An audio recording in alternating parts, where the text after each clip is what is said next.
Valeu, cara. Boa noite, Seabra, tudo bom? Eduardo Trovão, do Futebolês.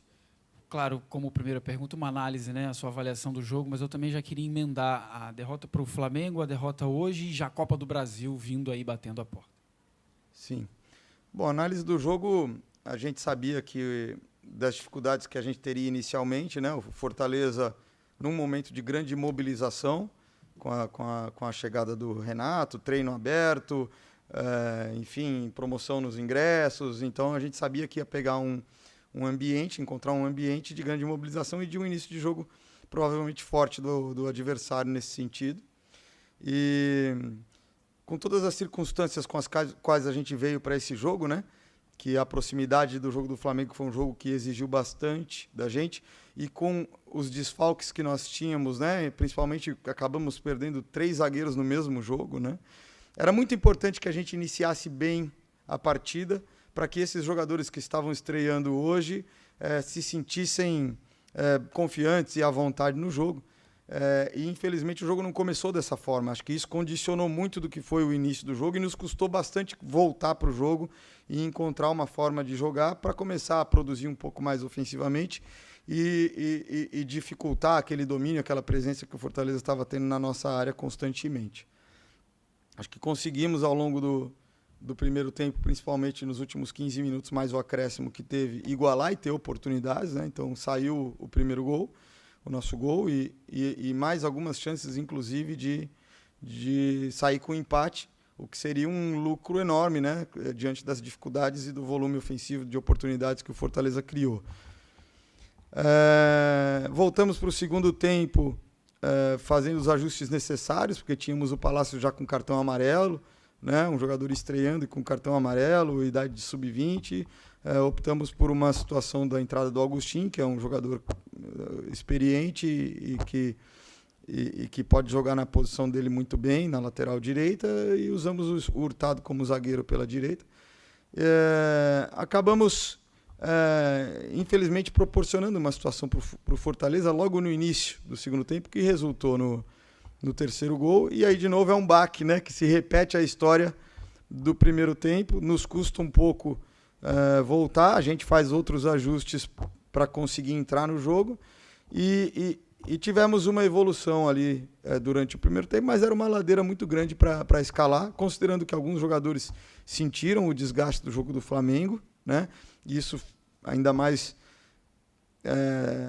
tendo jogado só há 3 dias e pegando uma equipe que está inteira fresca, né? Teve uma semana para se preparar, a gente precisou antecipar algumas trocas para manter o nível de energia no jogo, né? Então o Fabinho precisou entrar para a gente ter competitividade, marcação e vitalidade no meio campo, e também solucionar um pouco da nossa construção pelo lado direito, que é onde a gente teve dificuldade no início do segundo tempo, acabou resultando nessa situação aí do primeiro gol. Aos poucos entramos no jogo.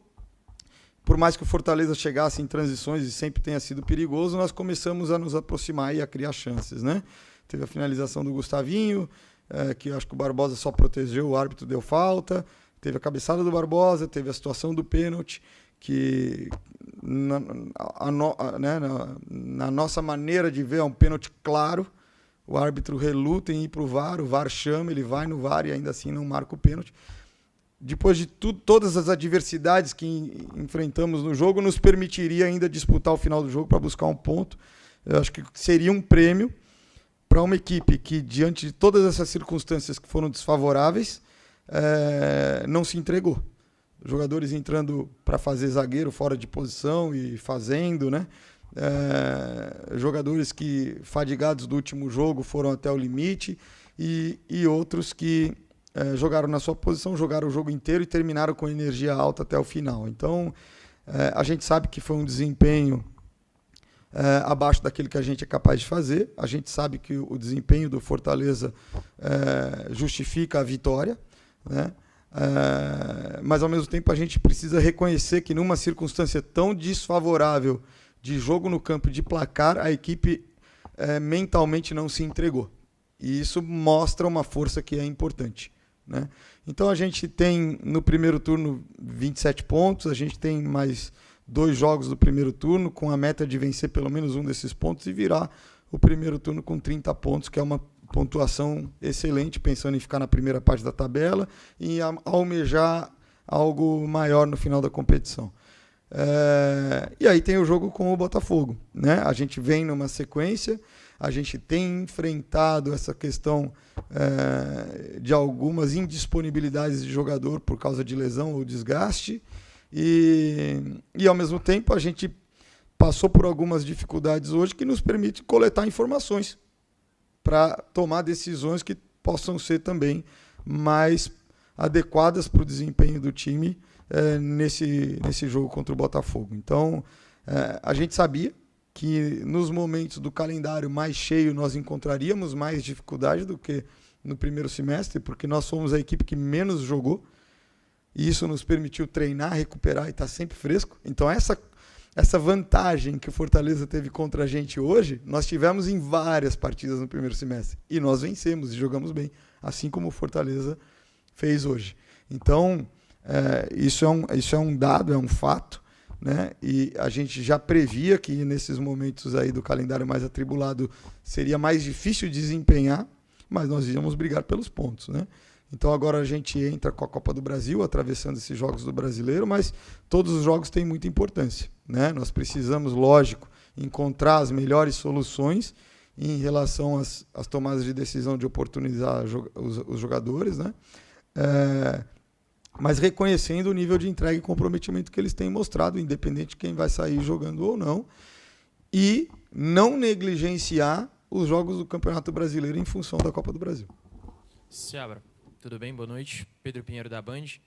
Você falou um pouquinho que esse desempenho não foi tanto da forma que você esperou, claro, por conta de todas as adversidades, a questão de estar numa sequência muito grande de jogos. O técnico Renato Paiva elogiou muito o seu trabalho no Red Bull Bragantino. E eu queria saber qual foi a sua maior dificuldade hoje, a maior dificuldade do seu time dentro de campo hoje contra o Fortaleza. Olha, eu acho que você vê como é numa situação que a gente tem algumas estreias, né? O Gustavo vem das férias da temporada europeia e a nossa expectativa era que ele tivesse um prazo maior de preparação para poder estrear. Ele acabou tendo que entrar contra o Flamengo e hoje saiu jogando, né? Muito antes do que a gente esperava.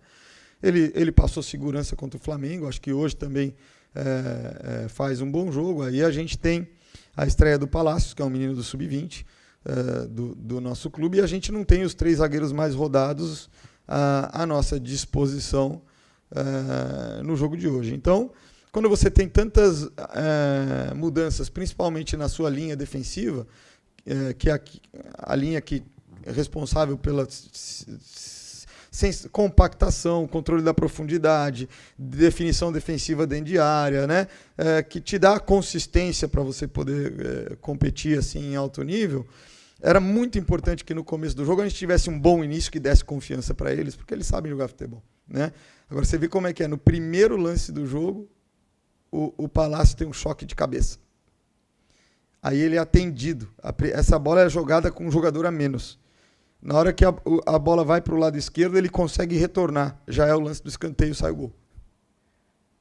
Né? Então, assim, como reagir isso? E vai reagir de forma imediata ou vai precisar de um tempo para assimilar, né? E para se sentir confiante de novo no jogo, né? Então eu busquei orientar, né? Dar confiança, da moral e simplificar o jogo para ele. Sempre ter uma opção de fundo com o Pita puxando ou o Sacha puxando, e que ele buscasse um jogo mais vertical, ou direto, ou entre linhas. E ele conseguiu aos poucos se recuperar no jogo, mas tomou um cartão amarelo que aí ficaria numa situação complicada para o restante da partida. Inclusive o nosso gol começa com um passe dele no fundo, né? O Sacha consegue ali atrapalhar o zagueiro, dar uma sequência na jogada, inverte, o Pita faz a jogada do gol. Então, acho que o início do jogo dessa maneira impactou muito a sequência do jogo, né? Em função dessa circunstância de ter um time com estreias ali, principalmente no setor defensivo, né? E ter acabado tomando um gol muito cedo. Professor Fernando Seabra, boa noite. Evandro Soares, da Rádio Expresso. Professor, mesmo acompanhamos a partida do Bragantino contra o Flamengo, foi uma partida muito intensa. Mas a posição do Bragantino na 4ª posição, vinha, eu acredito que ainda esteja, não sei, não acompanhei, e encontrar o Fortaleza numa posição tão difícil que estava o Fortaleza, o Fortaleza estávamos a 10 partidas sem ganhar. Mesmo assim, com o time na última posição, na zona do rebaixamento, o senhor vê no seu pensamento que o Bragantino poderia se aproveitar dessa situação, de ter a vantagem de estar no 4º lugar para uma equipe que está na zona do rebaixamento? Olha, no Campeonato Brasileiro não existe jogo fácil. Não existe jogo fácil. Eu já vim aqui algumas vezes, sei da dificuldade que é jogar aqui. Conheço a qualidade do elenco do Fortaleza, do trabalho como um todo, do que é essa organização. Conheço também e tenho acompanhado e gosto muito do trabalho do Paiva. Em nenhum momento passou pela nossa cabeça que a gente teria facilidade. É claro que quando uma equipe está na zona de rebaixamento e ela se mobiliza tanto para um jogo no sentido de voltar a vencer, se você inicia bem o jogo e faz um gol na frente, isso vai gerar uma instabilidade no adversário. E lógico que a gente queria conseguir fazer isso. Acabou se dando o contrário nas circunstâncias que eu já expliquei, né?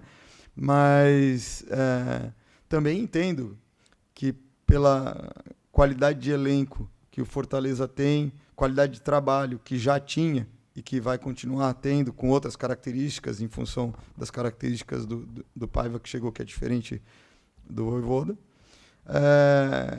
A gente vem aqui, claro, sempre com a pretensão e com a intenção de competir para buscar os pontos, para sair com a vitória, mas em nenhum momento a gente achou que, em função da posição do Fortaleza na tabela, isso tornaria o jogo mais fácil.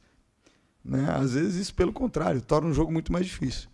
Né? Porque quando uma equipe está nessa pontuação da tabela, muitas vezes o jogo é jogado de forma muito mais pragmática, só como uma final mesmo, né? E a única coisa que importa pode ser que seja o resultado. Acho que nem é isso que aconteceu. O Fortaleza conseguiu também propor, ter boas ações individuais, um jogo coletivo sólido, mas é claro que a gente sabe, quando pega um adversário nessa situação, se você consegue iniciar bem e sair e iniciar com vantagem no placar, você gera mais instabilidade. A gente acabou não conseguindo fazer isso, o Fortaleza foi que marcou o primeiro gol e aí se tranquilizou e sentiu mais confiança para jogar. E aí o cenário do jogo começa dessa forma. Fernando, Regis Ribeiro, Rede Multi, TV União. O Bragantino tomou 20 gols na temporada e mais de 60% desses gols foram de cabeça. Essa é a tua maior dor de cabeça na parte defensiva do time? Olha, a gente trabalha bastante para evitar isso, faz bastante treino de situação defensiva, de bola aérea, tanto bola parada quanto situações de bola em movimento, tá certo? Claro que é uma preocupação, é uma das grandes preocupações. A gente também não enxerga só isso, a gente entende outros fatores que os adversários têm buscado criar vantagem para nos levar a perigo, e esse é um deles, sem dúvida alguma, né? Então tem situações que eventualmente são de organização e tem situações que eventualmente são de aspecto técnico-tático individual e que a gente precisa promover o desenvolvimento dos jogadores para que eles consigam ser mais efetivos nesse sentido, né? Então, claro, a gente trabalha, se preocupa e vai continuar buscando essa evolução.